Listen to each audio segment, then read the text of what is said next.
Let's restart.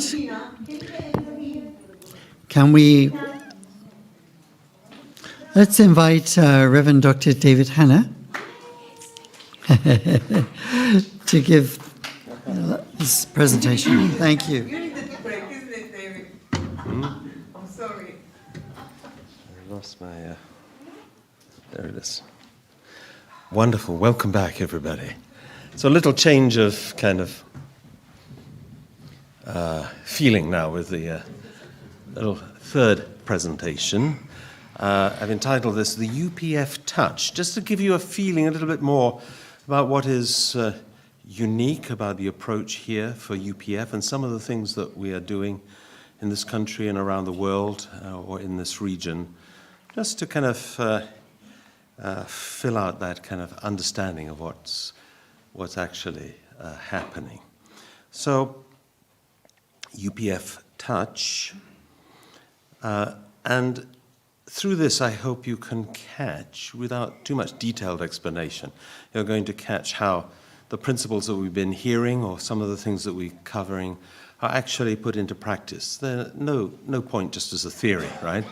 So we need it as a real practice that will do some good and some benefit. So we talked about give and receive action, this kind of basis of good relationships.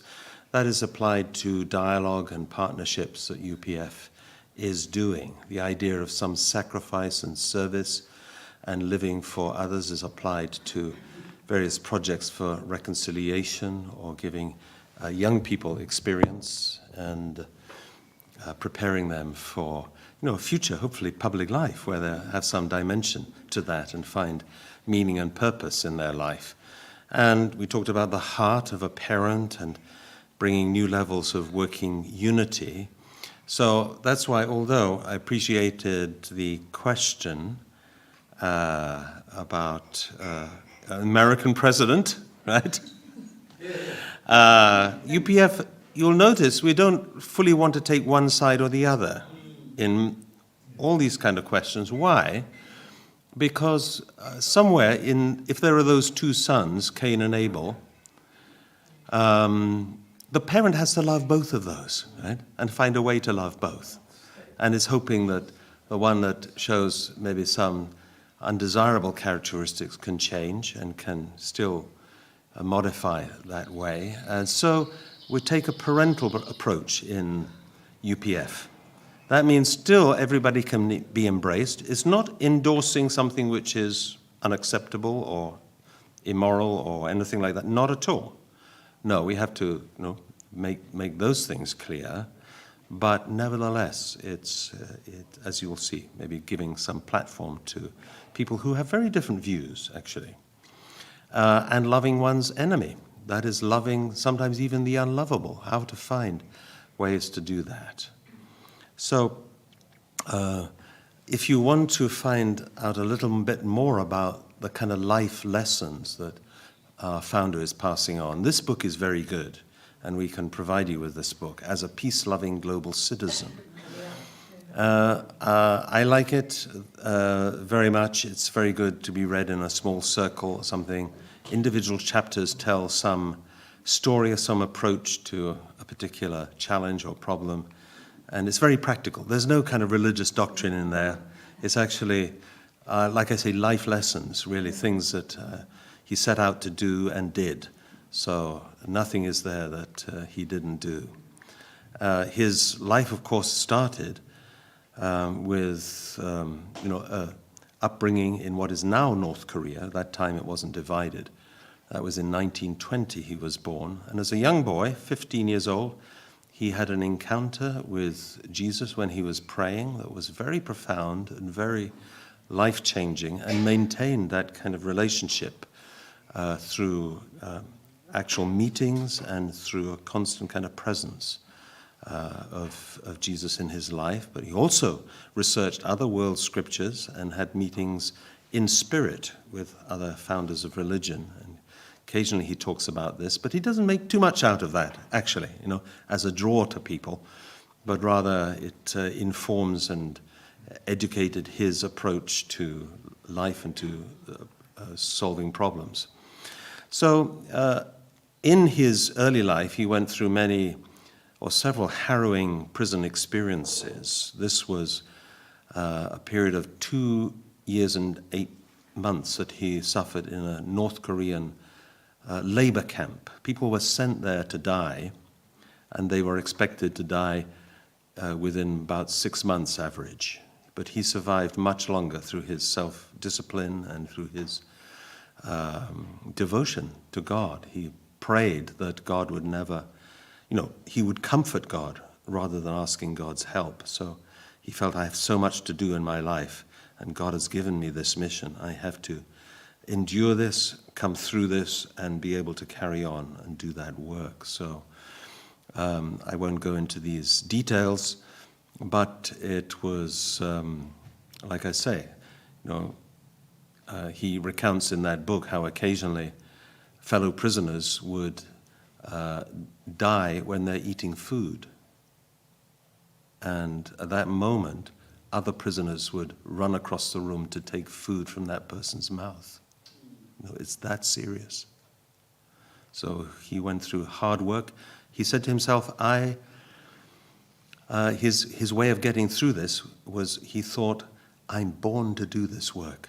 Heavy manual labor, carrying these sacks of caustic ammonium sulfate and bagging them, and in teams working. But he wanted to be a model prisoner in that way. The only thing he refused to do was to stand and affirm the communist ideology. And he wouldn't do that. He got extra punishments for not doing that. When he was eventually liberated, he went down with many other refugees, fled to the very southern port of Korea, which is Busan. It's still a big city there today. And he continued his ministry, sharing the word, things that we've been sharing today, and much more. He built this little shack. We think of it as the kind of first building, that represents our movement. It's quite extraordinary, isn't it? He said he had just enough room to lie down diagonally. Right? And people heard about this crazy young man who was teaching and preaching up on the hill, and even some inspired missionary lady older than him came in order to kind of convert him to her ways. But actually, she's the one who turned out to follow him, became the first missionary to go to another city. Amazing woman. The person who put him into that prison camp that I referred to, which is just one of his torture experiences, was this person, Kim Il-sung, the first dictator in North Korea and grandfather of the current leader, Kim Jong-un. So interestingly, there's a dynasty of communist leaders, even though it's supposed to be the People's Democratic Republic of Korea, nothing like a monarchy. It behaves like a monarchy. It's curious, isn't it, right? Anyhow, this was the man, but his desire was to meet this man before he died, before this man died. And so he said, I was praying for him to live a long life so I could meet him. But no South Korean citizen, which is what Father Moon was, is allowed to go to North Korea. They don't visit. They don't have contact with their relatives even, right? There's no communication. It's a terrible situation. This is more than 70 years now. But this was back in 1992. He decided, I have to go and meet this person.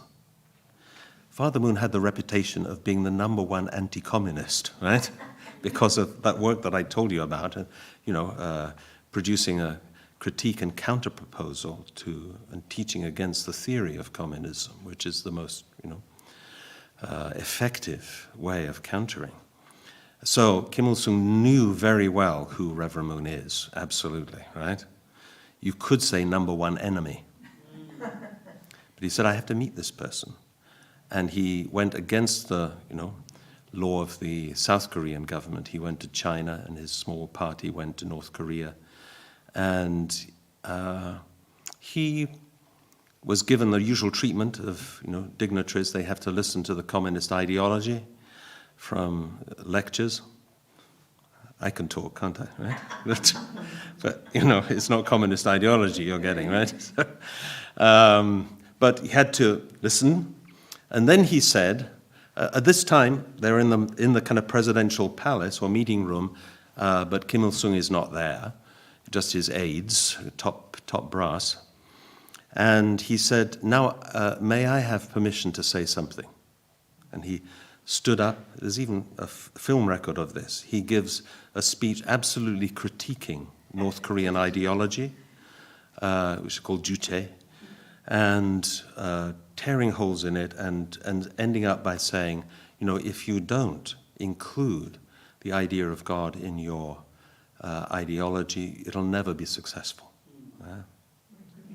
At that point, the story is, Kim Il-sung's aides came over to Father Moon's aides and said, from now on, you're on your own. In other words, we can't protect you. Anything could have happened, right? This is before mobile phones, so there's no phone contact. We don't know. Just gone to North Korea.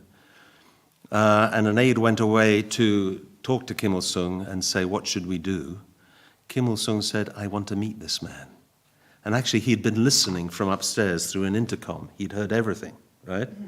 He said, I want to meet him. And this is their meeting right after that.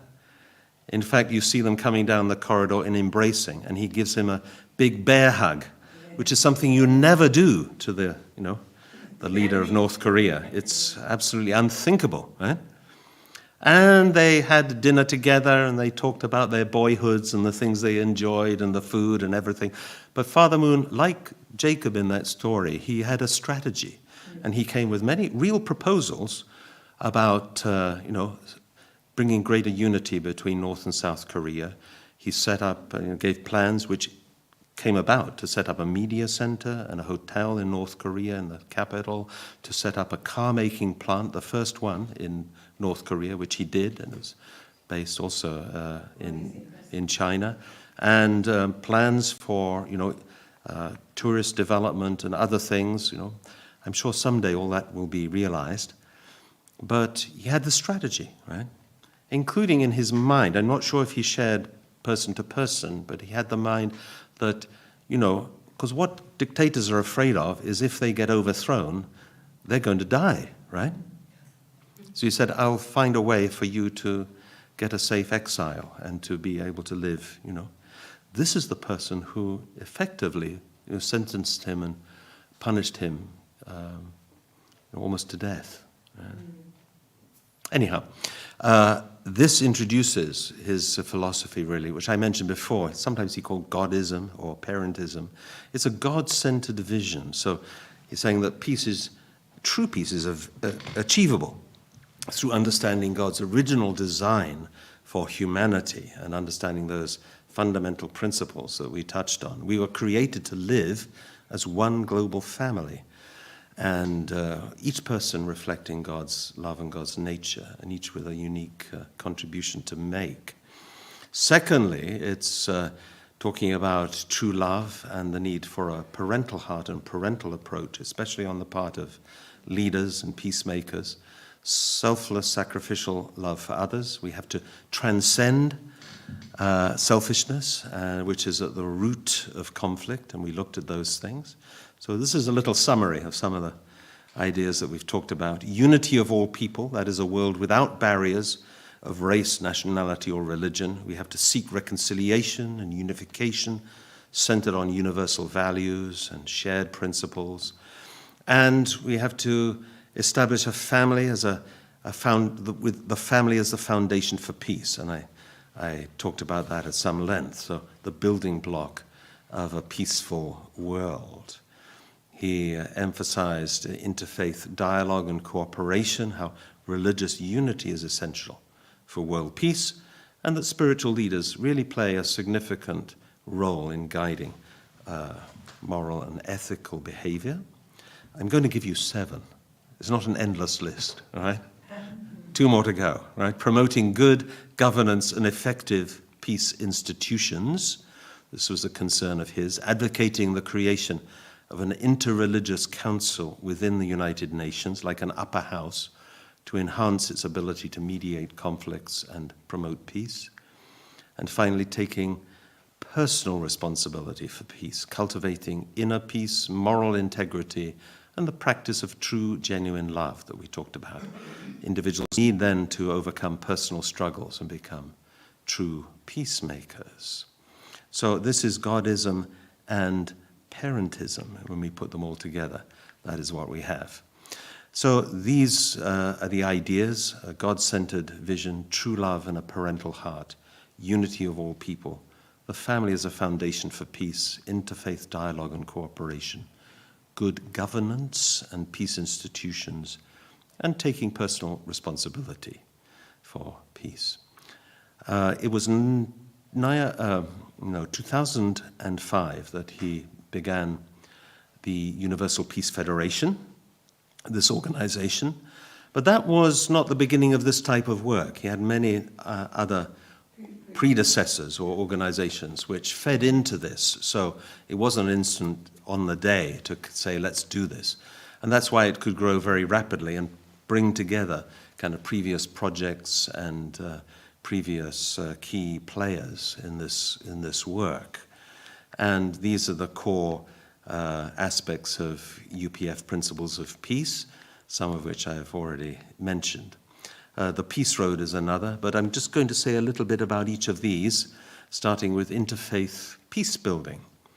One of those, and tragically, we have a developing situation in the Middle East, but strong efforts were made, and I'm sure some of that benefit is still there, through the Middle East Peace Initiative, which he organized, and many people went on a whole series of pilgrimages, people of very diverse backgrounds and religions, as a presence for peace, not taking one side or the other. Again, this is the kind of parental approach, but listening to both sides and understanding the grievances and the concerns of both sides, and just being there to say, we are with you, we have some real concern, and we're not leaving you.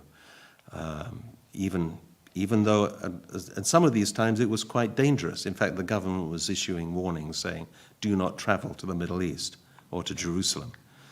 But also efforts made through peace conferences. This book is World Scripture, which he commissioned and is an amazing resource because it has topic by topic quotations from the world's religious traditions side by side. So you can see not only the commonalities, but also the unique or helpful contributions which other faiths or a faith different to your own makes, and that's very helpful. And includes, the second edition includes sections of Father Moon's own words as well, to kind of show how he touched almost every topic that's there in this volume. We do other things in this country, of course. This is an interfaith prayer service at the Al-Mahdi Institute in Birmingham. I think that was referenced before. We have a couple, David and Patricia Earle, who do a lot of important interfaith work there and have been doing for many years, right? And they have a peace meeting on a Wednesday, a women's peace meeting, every Wednesday in their house. And it looks just like an ordinary house from outside, but they've extended it twice to accommodate sometimes 100, 120 people are packed in there, right? Amazing. Absolutely dedicated to this. So I was explaining to one gentleman here, we have this aspect of or program within UPF called Ambassadors for Peace. You might be an ambassador for peace yourself already. I'm not sure, but if not, you can inquire about this. Anybody who's doing something of importance in the public sphere or in their local community or in their work, right, is welcome to apply to receive this. It's an award, but it's also a commission. It's saying be part of this informal network and work together. We can help each other with projects. We have 2 to give today. Oh, wonderful. Anyway, we'll hear more about that because we're going to do a little explanation at the end. So Father Moon says here, He's talking to an audience just like yourselves, right? Humanity is traveling down a dead-end street. The only way to survive is to practice the peace philosophy of true love, true life, and true lineage that I am teaching. Soon the countries and peoples that appear strong and mighty will change course and shift in this direction. Heaven is summoning you to be the wise leaders who will set aright this world of evil and establish a new heaven and a new earth. So that's the kind of extent of his vision. He was absolutely confident that this is coming, and as a person who knew the kind of spiritual dimension very well, he felt reason to say that with confidence, because things are changing. I know that was a concern expressed in our little circle when we had a talk together. But yes, the currents of good change are much harder to see, but they are there, right? They are there. And then we started sharing certain ideas, right? Like, there are young people today are traveling much more freely than certainly in my generation. So they're learning about other cultures. When you learn about other cultures and you live in other places and you learn to love them, you're not going to be enemies with those people, right? And you're going to learn the languages and enjoy the different cultural differences. And this is part of making one world. I tell the story in my family. My mother has passed away, not, a few years ago, certainly, but when she was married, she was a Scottish girl, right? And the center of the family, her family at that time, was a grandmother, small woman, but very powerful, right? And she was really the center. And she said she refused to come to her granddaughter's wedding. That's my mother's wedding, right? Because she was marrying an Englishman. Oh, no. Right? You laugh, right? And it's interesting that you laugh, right? But she was serious, right? But the family joke was that my father, whose name is Hanna, obviously, but he did a little research later on, after this grandmother had passed away, unfortunately. He did some research into his ancestry, and actually, Hanna is a Scottish clan. And he became the secretary of the Hanna clan in Scotland. 3 spellings, right? So, she could have come to the wedding after all. That's the ridiculous thing, right?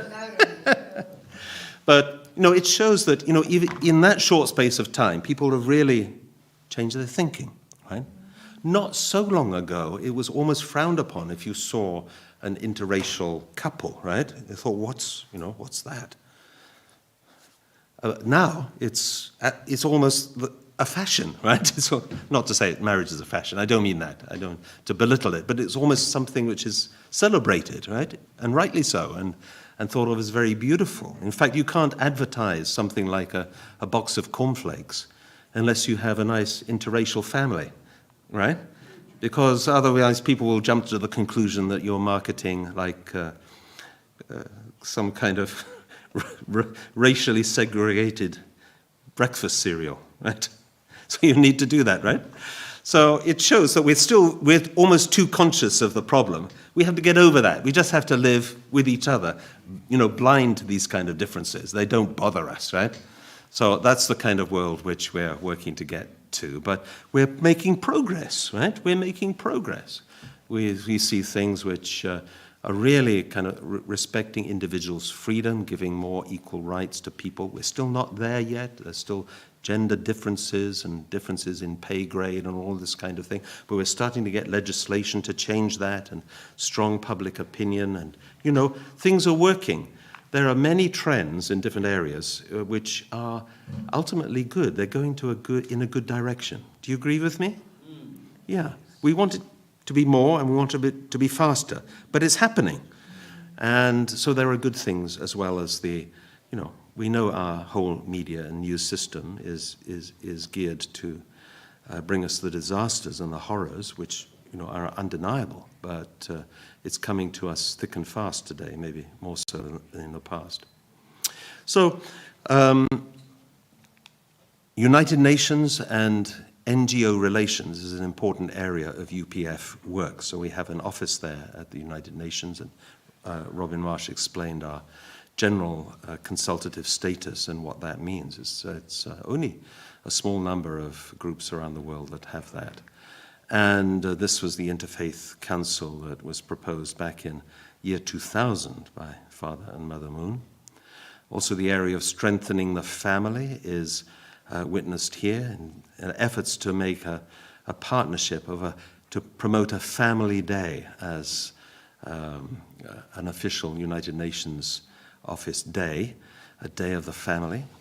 Also, what started out as the Holy Spirit Association for the Unification of World Christianity, Father Moon morphed that into a new worldwide organization as a second stage of development, and that is the Family Federation for World Peace.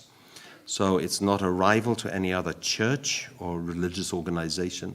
It's working together and being an umbrella where people can come together and support the family and have that instituted in its rightful place. And this was the inauguration there in Washington, D.C. Central to Father and Mother Moon's work is what we call the marriage blessing. So then this is kind of saying that our path towards salvation or enlightenment, this kind of thing, shouldn't be just an individual path, but something that we should go as a couple and as a family. And they bestow the marriage blessing on couples, often in large ceremonies. Have you seen any of these pictures? Amazing. This is in the largest football stadium in South Africa. And this is after Father Moon's passing. So Mother Moon is doing herself alongside various major leaders in the religious life of South Africa. Beautiful couples coming and receiving this special blessing on their marriage. For some, it's their wedding day, right? They've prepared and come to this ceremony as their marriage. For others, it's having their married couples who are seeking this blessing to renew their vows and renew their marriage in that way. Here's an interfaith blessing, peace blessing, marriage blessing, taking place in Birmingham in the Arya Samaj Hindu place there in Birmingham. And here's an interfaith peace blessing taking place in a church in Birmingham. So they're doing all this work, amazingly, to bring people together. And isn't that a wonderful thing, to share your kind of renewal of your marriage and wedding vows with people of other faiths, and to show that this is something that unites us. Very powerful.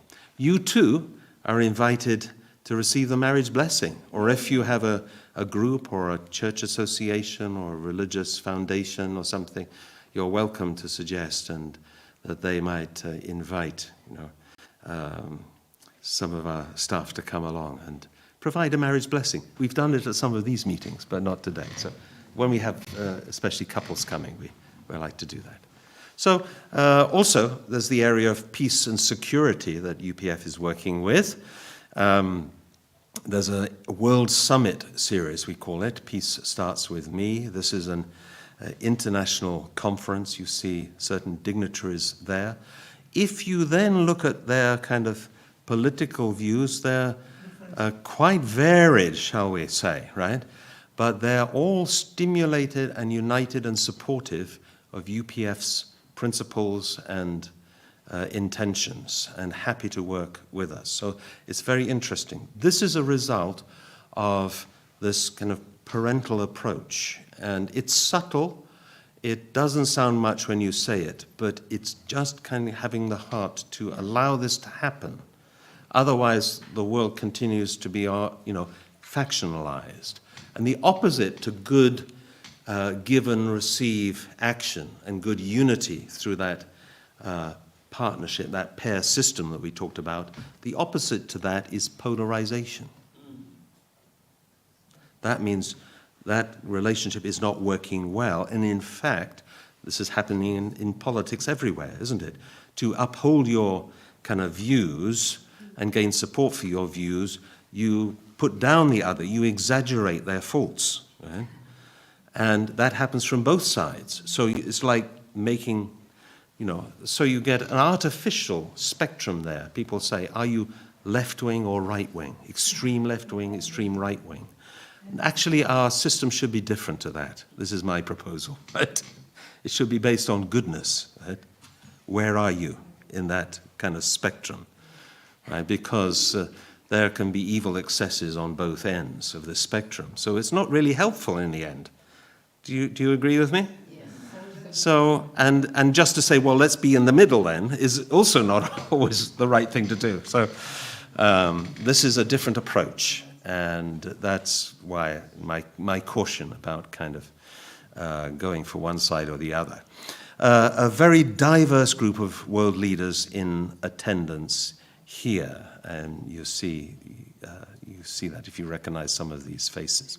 Also, on the European level, we work as a kind of region, Europe and the Middle East. We have, and we meet regularly. I have a regular weekly conference call with people who have my kind of job. Robin mentioned like in the north region of Europe, 7 countries. But we have other regional leaders who meet together with their wives. We meet as couples, 9 couples. 9 couples every Tuesday morning at 6 o'clock. By Zoom, of course, right? Goes without saying, really, but for an hour. And we share what's going on in these different regions, right? And this is just amongst ourselves, but keeping in touch and, sharing advice and good practice and showing what's going on. Like next Tuesday, I'll show a picture of this august gathering, right? And say, this is what we did on Saturday, right? So it's very wonderful. It means we're kind of really in touch now. And it's amazing what's happening. Even in Eastern Europe has many, many countries. So we're in touch. And the Middle East. So one of those areas is the Balkan region, which of course in the last century saw tremendous conflict, heartbreaking conflict in that area. After the collapse of communism, lots of nationalism and infighting going on. But we have a series of conferences there and opened a first purpose-built peace embassy in the capital of Albania, in Tirana, just a couple of years ago. Amazing facility, and they have some of their meetings there. So this is an ongoing project, the Balkan Peace Initiative, or conferences, and it's bringing together, often led by current and former heads of state. So that's wanting to be a kind of model of peacemaking, to be from a very fractious and difficult situation coming to establish peace and unity amongst this group of nations. And if that can be a model, other nations can follow that. So it's quite significant. Mother Moon also instituted the Sunhak Peace Prize, honoring peacemakers. Here you see Jose Manuel Barroso, former President of the EU Commission. Also next to him with the red hair is Professor Sarah Gilbert, who was the pioneer of one of the vaccines against COVID, and she was receiving something from Oxford, yes. So, recognizing people who are making an important contribution, giving a substantial donation to their foundation to further that work, and they become kind of alumni, a growing alumni of really kind of valuable people who are working for the public interest and able to make themselves a kind of small network, really like the Nobel Prize winners. Here's locally, I collect a few of these photographs, International Day of Peace here being celebrated in the Danish Parliament. And that is a UPF event there. Here, religious leaders from different backgrounds are symbolically pouring water together into a bowl. So bringing something individually from their tradition and merging it together with a joint prayer. And it's very touching and very moving to see that. And then that begins a day of deliberations and presentations for the cause and advancement of peace. Another area is youth and service education. Can you spot anybody you know here? No. Not even right in the middle. Robin in the red shirt at the back. Margaret is distracted, but very present in the center there. Wonderful. So, a youth project to make a peace garden, right? Or some clean-up project there. Was it South London you were doing? In Battersea. Okay, wonderful. So local as well. So UPF doing things locally, which is very important, right? Not just global leaders, but so many local projects, which are grassroots projects, which involve young people. And for them, it can be life-changing, actually, when they do this. And they work with others for the first time, and they get the sense of doing something voluntarily for good purpose. And they catch that spirit and want to carry on. Our sister here is doing this kind of work, right, for young people too. So wonderful. Also, because of the terrible conflict in Ukraine, then our movement is helping in this way, especially in Moldova. Our main building, the equivalent to this building in Moldova, has been turned over to be a peace embassy where they run a school for refugees, especially they're going to be mothers and their children, to provide education and a safe environment. And that's attracted funding from other NGOs and even from the Catholic NGOs as well, so other churches helping. That's quite significant. In the education area, also producing school books to do with this area of character education. That means kind of good spiritual education, some of the things you've heard today, but not specifically or narrowly religious, but more general. But still the same important message is there. And that's this series of textbooks for classroom use called My Journey in Life has been translated just recently into Arabic, and that's being used in Palestine in particular. Prior to that, but unfortunately shut down now because of the nature of the governments in charge, we did a big program in the Soviet Union, in Russia, and in China to introduce this material and train teachers of this material. And that, for a time, was filling a kind of void that was there after the collapse of communism in Russia. So, unfortunately, these things change, new political pressures come, and at the moment we're not welcome. But UPF work continues there, actually, amazingly. Also, I think this was referred to in Robin's talk, it's developing a character education together with Nigeria's Ministry of Education, and that's a similar kind of program. Wonderful work, and that's being rolled out now. Also, we have something called the Peace Road. Have you heard of the Peace Road?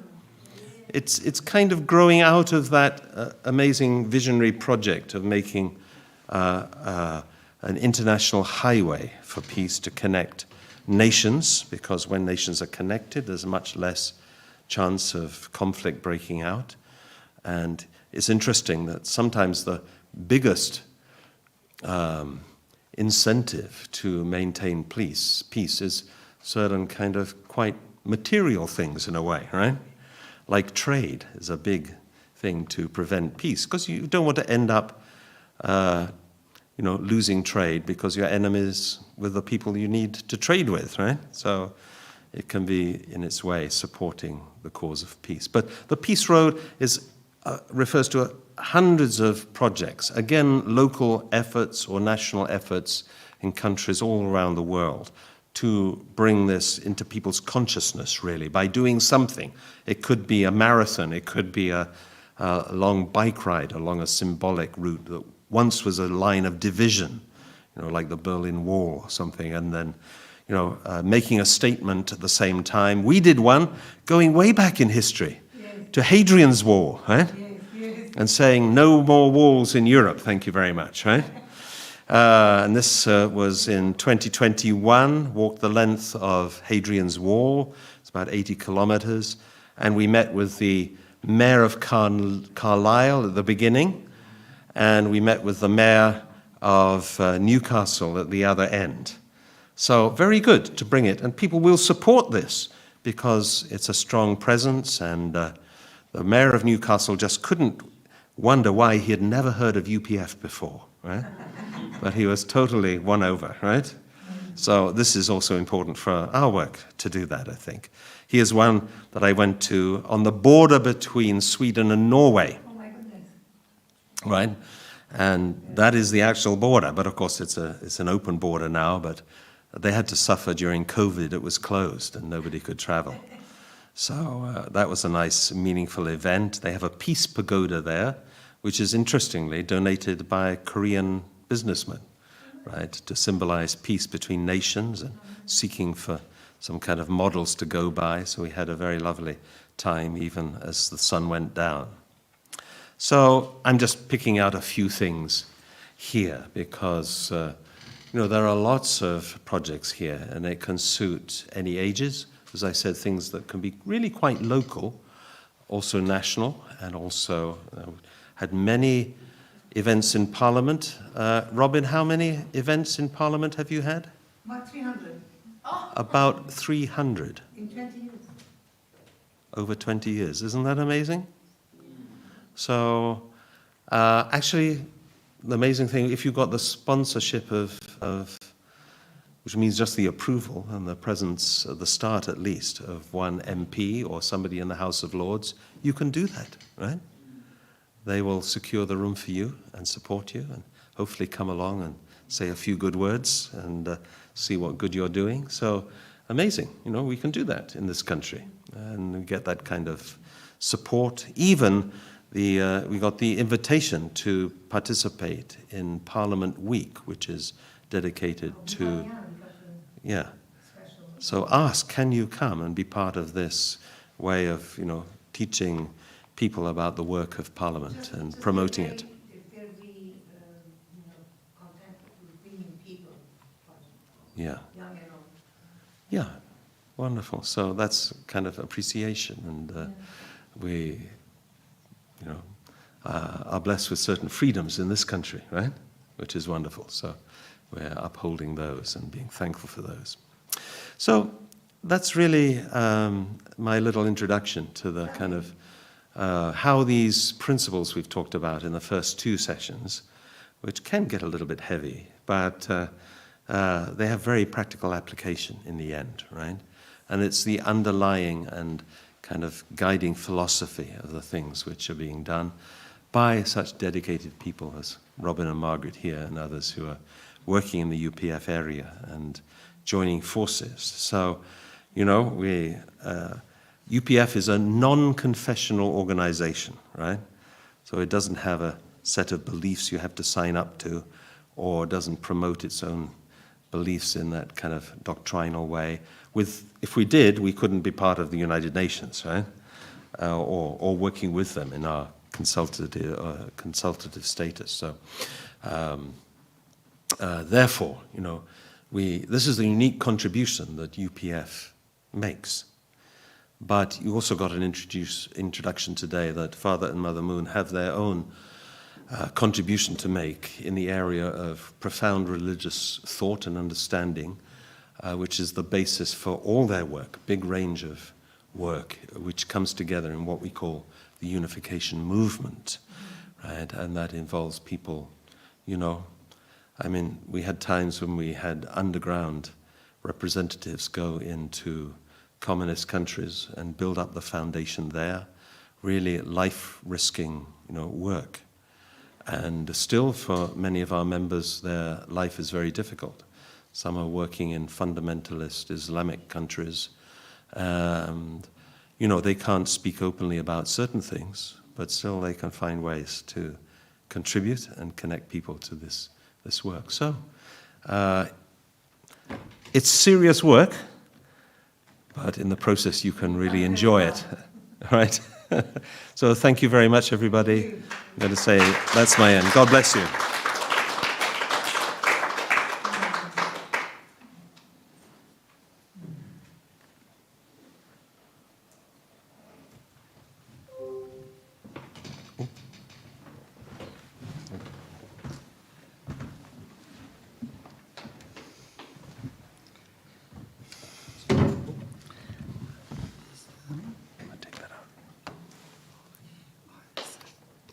HDMI. Okay.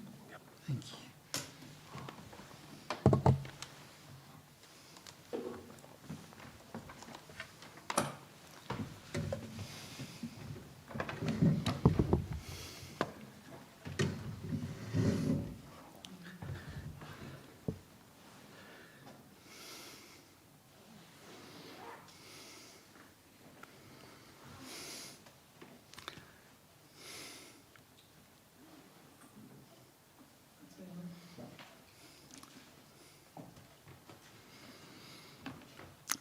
Hi, Reverend. Oh, there we go. Great. So, after all, David's great presentations. Thank you so much, David. Can we give David another hand?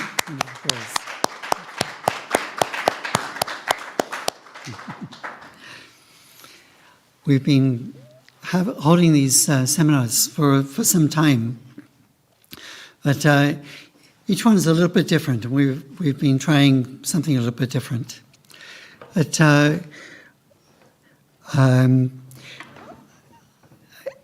always, I think David put such a professional and heartfelt input into this. But based on what you've heard, I think there's one kind of a key question is, how could you be involved? How would you like to be involved? And I can put forward some different things that we do that need help. Because we do, Margaret and I have been doing this for a long time, but we have some great help, and we're very grateful. You've been helping us a lot as well, and there's some major supporters, Ann Cotter and Tina and Raymond at the back, and many people who've been working and helping downstairs and volunteering as well today, for which we're very grateful. But if you look at this is taken straight from our website. These are some of the ways that you can help. And you can be a volunteer to help some of these programs. You can help the Secretariat. On each Tuesday and Thursday afternoon, there's often a crowd of people clustered around Margaret and Joyce. And I know Lorna helps a lot, yeah. And Simon often comes in and talking particularly about the women's group. But Hanna was also very keen to help with the Ukraine orphanage project, but also there's the Nigerian character education fundraising project we're doing. There's also different associations you've been hearing about a little bit during the day. You could support to help an event like today, or other events that we hold on International Peace Day, or International Family Day, International Women's Day, so many different ones. Or Rihanna Ali, she was an intern for a number of months, and it was part of her university course. She needed to do so many hours. But then that was very useful, and she picked up a lot through coming in and working with us. So we have these different fundraising projects. I mentioned at the beginning, there's a Nigeria Character Education Program, which UPF is running and it has a 2-year partnership with the Federal Ministry of Education. They've gone through some pilot programs in 20 schools. They're developing curricula, particularly for year 4 and 5 at the moment, and they're expanding bit by bit. And then the governor of Imo State has invited them to come and teach, and 2 other states are waiting. And we've just sent them some money to train trainers. And this is an ongoing project that we've been helping for the last at least 2 years, and we'll be doing more. Also, we've been helping this Ukraine orphanage. We're helping them with some equipment, but we want to do a lot more. it's complicated by the fact that they're in the middle of a war, and sometimes you can't get hold of the intermediary and so on, because he's less than 60 years old and he's on a mobilization list and so on. Their life is really, really complicated. But you still have to take care of orphans and young children who have special educational needs. Yes.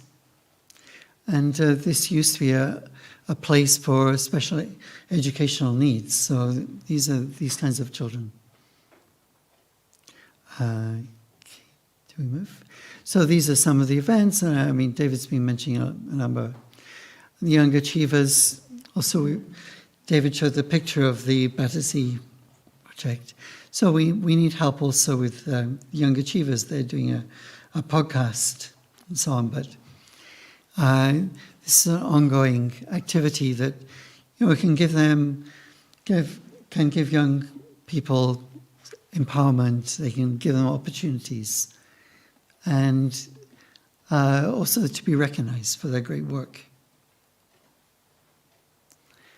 And also, this is something very special to Margaret's heart, and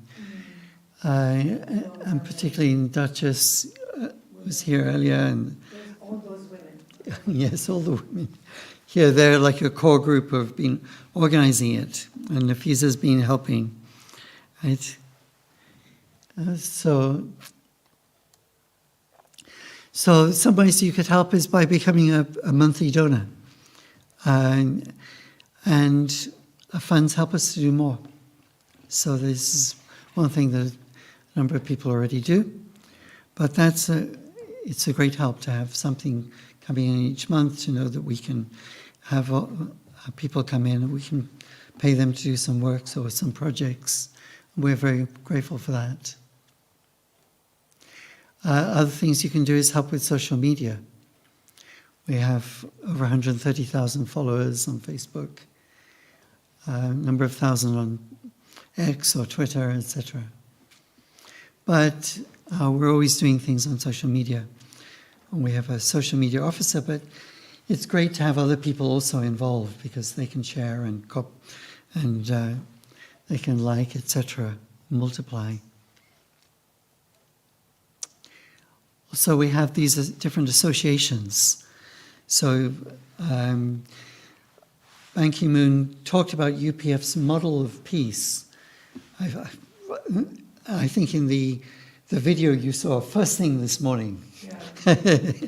Of course, it's difficult to remember what happened this morning. First thing on a video, after so many things have been presented to you. But he talked about a multi-sectoral approach to peace. So that if you want to build peace between two countries, of course you need politicians to come and to negotiate and sign treaties. But then you're also going to need people to reconcile, people to promote good values of, understanding of the good values of the other country. And the media, you need academics to help, have cross-cultural academic conferences and so on. You need business to invest, economics, philanthropists, to invest in each other's countries. Art and culture to promote and to understand the other. So a multi-sectoral approach to peace, also the role of women in all of these is very important to promote this multi-sectoral approach to establishing a culture of peace. So we have a Parliamentarians Association. We also have this interfaith. All of these, when we have meetings, we could do with help with running events, organizing, sending letters to MPs, negotiating with their secretaries. All of these things are actually also great training for people. This is a media conference that we held, Perspectives of the Global South. But it was very good to have people from the media talking, especially to have a editor of a newspaper in the Gulf, because they have a very different perspective, and particularly as a co-chair with the Crown Prince of the Bahrain Daily Tribune, wasn't it? And it was very good to have a journalist's viewpoint.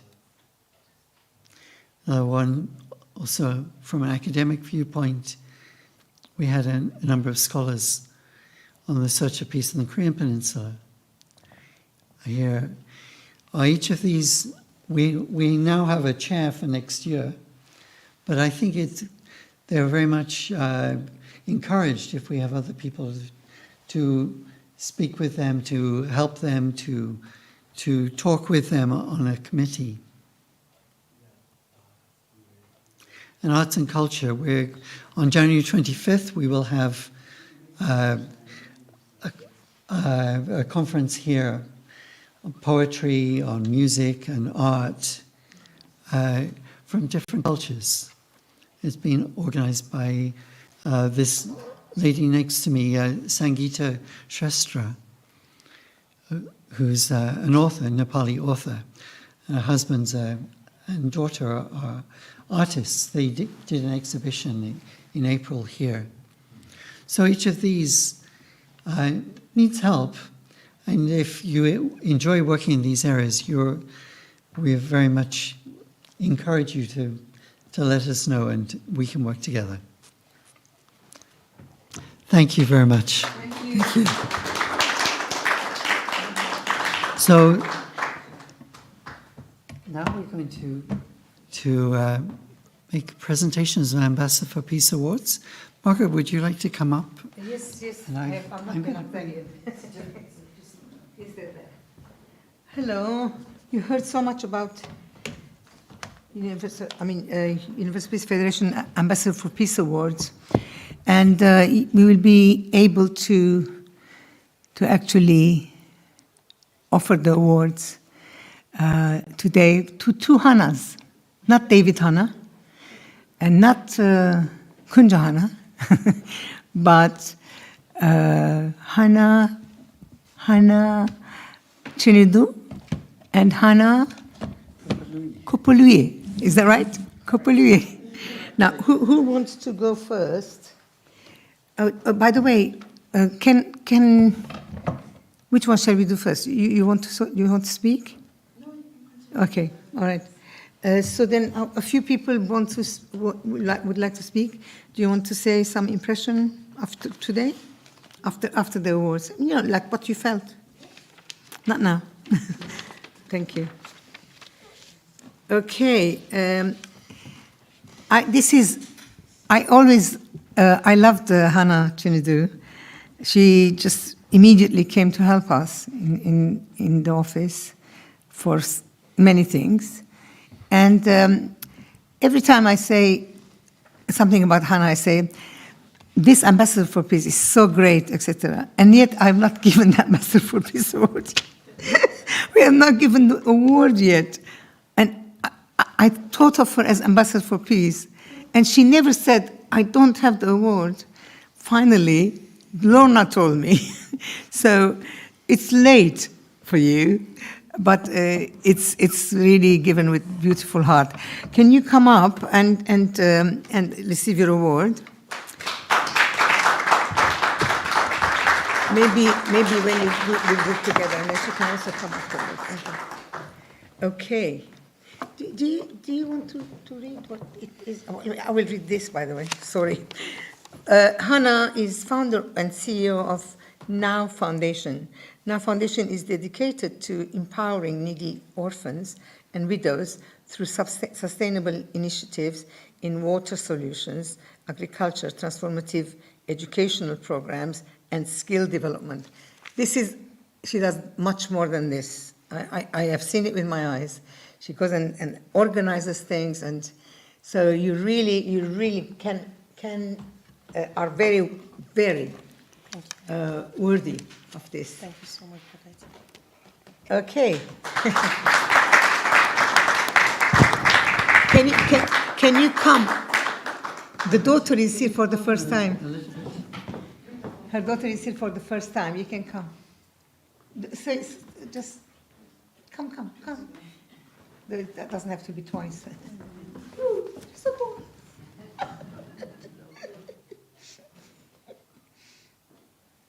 Thank you. Thank you so much.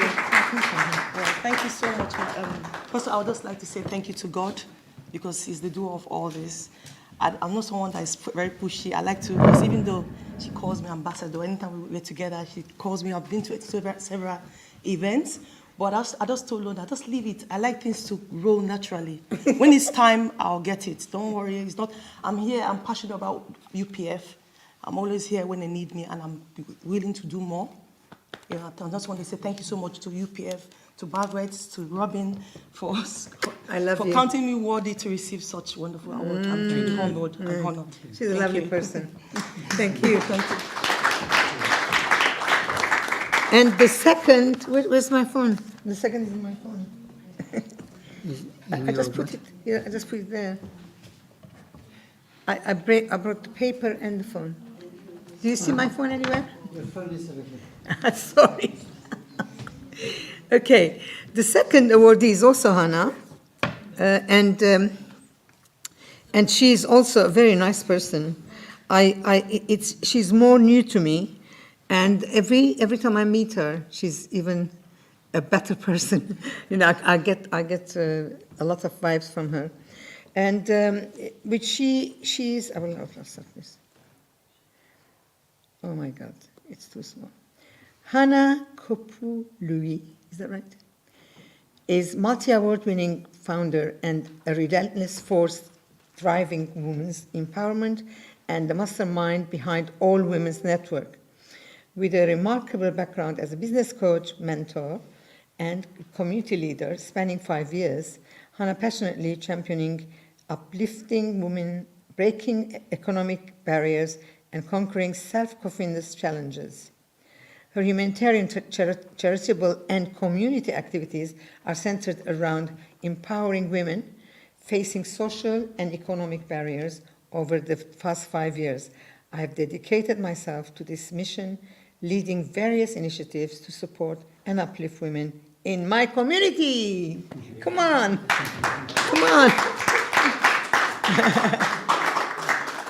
Well done. Thank you. Here you go. She wants to say something, she said, but after the picture. Mike, please. No, not talking now. Okay, thank you. Thank you so much. Thank you so much. She has something to say about the event as well. Yeah. David, you'll be pleased to know. Okay, so I just want to say thank you so much for the opportunity. Thank you first and foremost for Margaret. I remember coming to the Women Supporting Women event. She invited me and I was absolutely just excited to be here. And I was able to meet other lovely like-minded women just like myself.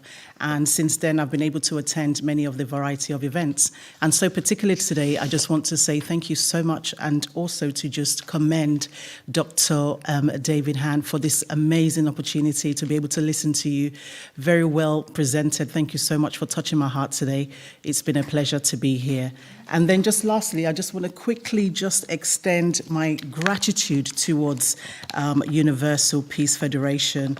I am deeply honored and humbled just to be able to receive the Peace Ambassador Award today. This is a recognition that actually reflects not just my work, but the resilience and strength and the courage of every woman that I've been able to support and to be able to work with. And so in All Women's Network, we actually focus on empowering women who are facing social economical barriers and also providing workshops and as well as resources to them as well. And so I've been able to help them to overcome obstacles and also to create new pathways for them to be able to overcome many of the challenges that they face. And so together we've been able to build a community that actually believes in lifting each other up and celebrating all the things that they've been able to achieve.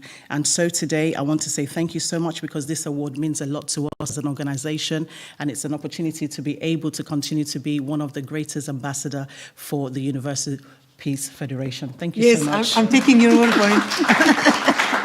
Thank you.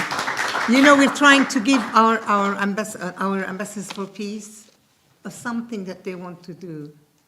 And please choose it. I will do. Thank you so much. God bless you all. Bye-bye. Thank you. Thank you very much. What I wanted to say is I like to have my friend over there. She's, oh, no, it's you first because you have to go soon. She's my young friend is coming. Please come, start walking. She wants to say a few words about today. Young lady, Nafisa. Good day, ladies and gentlemen. My name is Nafisa, and I'm honored to be one of the Young Achievers Awardee of Universal Peace Federation.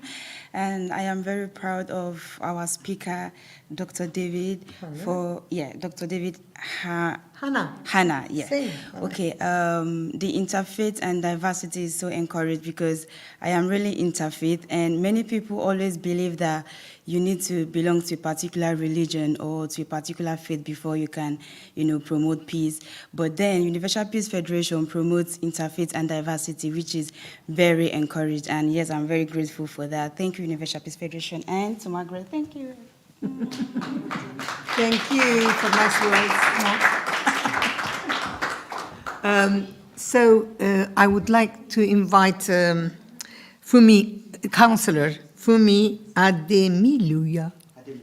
Ademilu. Okay. You want to talk about the event today, yeah? Yes, today. Yes. But short. Yes, very short. Also next to you, darling. Yes, first of all, I would like to appreciate and commend heavily on the presentation of Dr. David Hanna. Thank you so very much for what you've done today.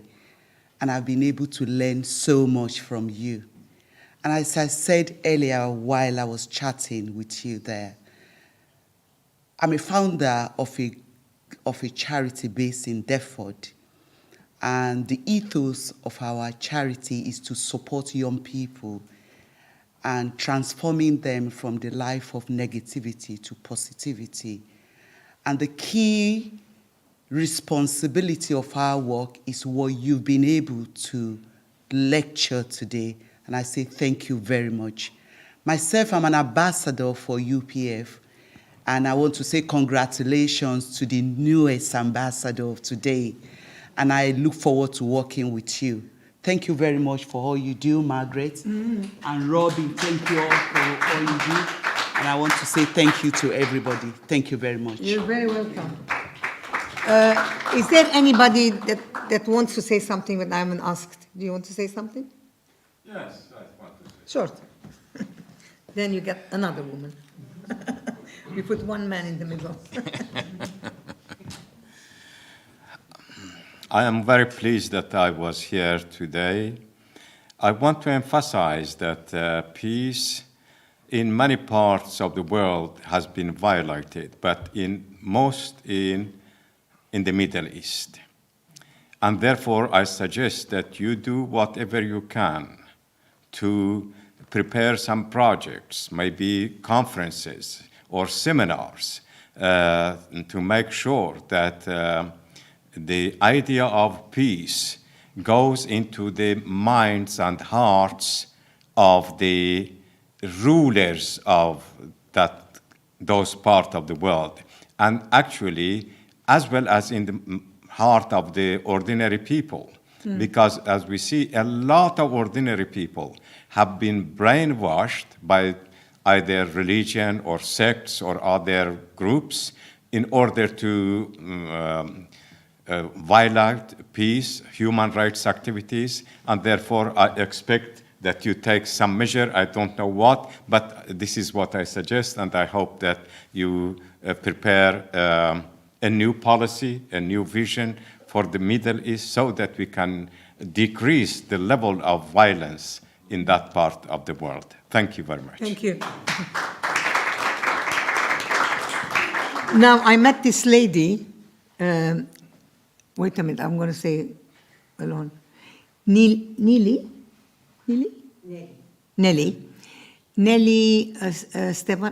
Senova, yeah. She's Bulgarian, but she works here and in Bulgaria for, whatchamacallit, International Children's Pieces Network. yeah, International Children's Peace Network, and also you're doing it with other people. Can you say your impressions about today? Thank you. It has been a great pleasure to be here. In such friendly, nice environment with like-minded people, so peace committed, and Fumi has taken a few of my words. She's a very eloquent speaker. Big thanks to Dr. David. Really, Hanna. it was, how to say, for me, eyes-revealing. What I've heard, these deep and, how to say, very well explained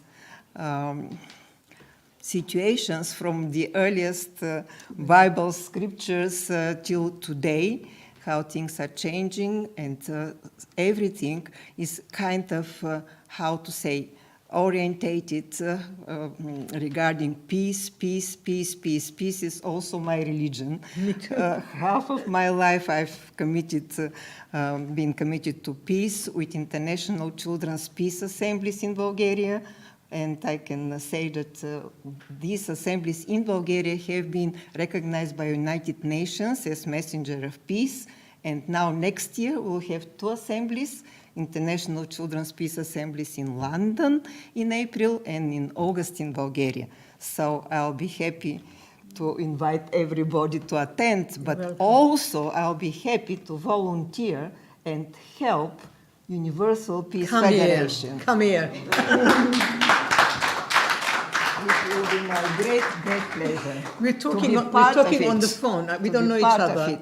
You know, we all liked each other without even seeing each other. Yes, such warmth. Yes, you What too. a warm welcome you've done, Margaret. Yes, Thank you so much. Yes. It was such a pleasure to have a talk with Robin as well, with Yeah. David. We're all peace, aren't we? Yes. Thank you. Thank you very much. What are we doing now? We're saying goodbye. What are the next events? Oh, we probably have an event on the 7th of December. No, that's different. Anybody here is already gotten things. Otherwise, there's no space anymore. I don't know if there is space. 7th of December. December also, sorry, that's our event.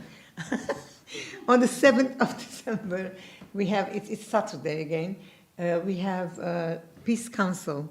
It's, when people do, every annual meeting, we do it to bring people from, not only from here, but from around the country to see what they're doing, how they're going forward.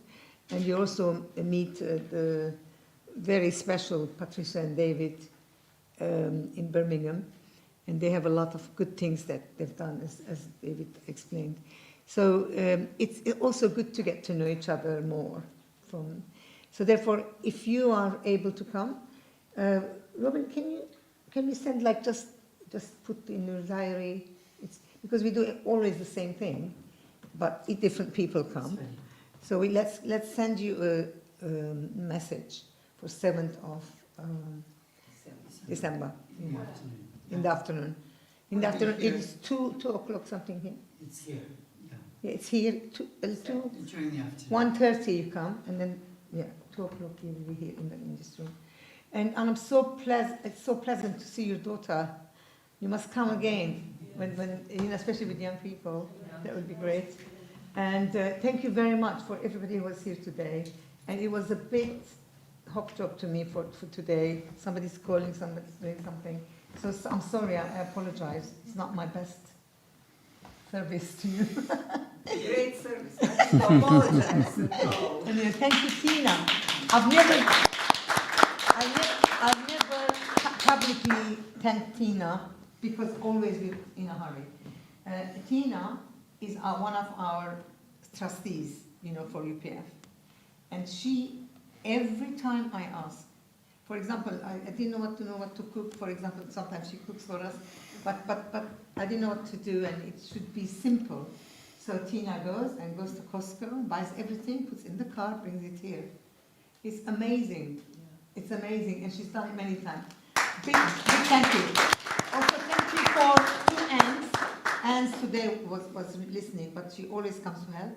Well, Anne Kobayashi as well, always comes to help. And with Joyce, yeah.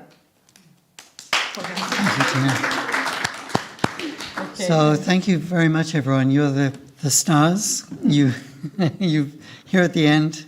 I've got the names of the people that want to help. Great. That's wonderful. Yep. If you'd like to come up, we can do a group photo. Yeah. And all I can say is, please have a safe journey home, and please help to put the chairs in the back. Oh yeah, we can do it. Oh, I didn't mention it. Photo Come right first. in the middle.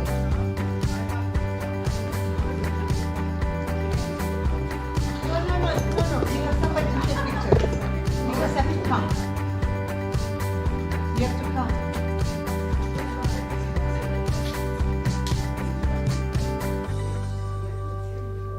Come, darling.